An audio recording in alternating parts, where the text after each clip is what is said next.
აფხაზეთის განათლებისა და კულტურის სამინისტროსა და სქილვილის ერთობლივი თანამშრომლობის ფარგლებში აფხაზეთიდან დევნილი ახალგაზრდებისთვის ახალი საგანმანათლებლო პროექტები დაიწყო. პროექტის ფარგლებში 137 დევნილი ახალგაზრდა სწავლების თანამედროვე მაღალდანაზღაურებად პროფესიებს დაეუფლება.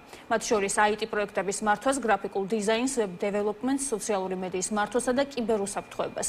ახალი საგანმანათლებლო პროექტის პრეზენტაცია სქილვილში გაიმართა, რომელსაც აფხაზეთის ავტონომიური რესპუბლიკის მთავრობის თავმჯდომარე გიორგი ჯინჭარაძე ესწრებოდა.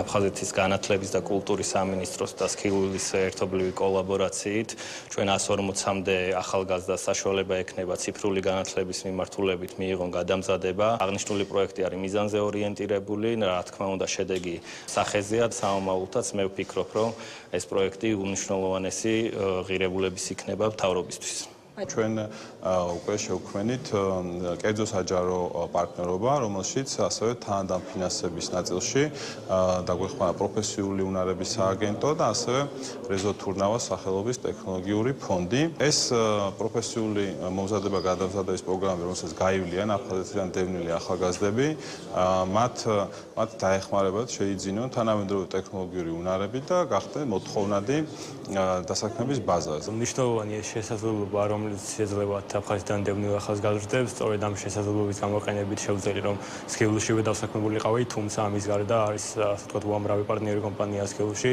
რომლებიც რეალურად შანსს აძლევენ ამ ახალგაზრდებს, რომ მათ კომპანიაში დასაქმდნენ და თავიანთი უნარები წარმოაჩინონ და პრაქტიკაში გამოიყენონ.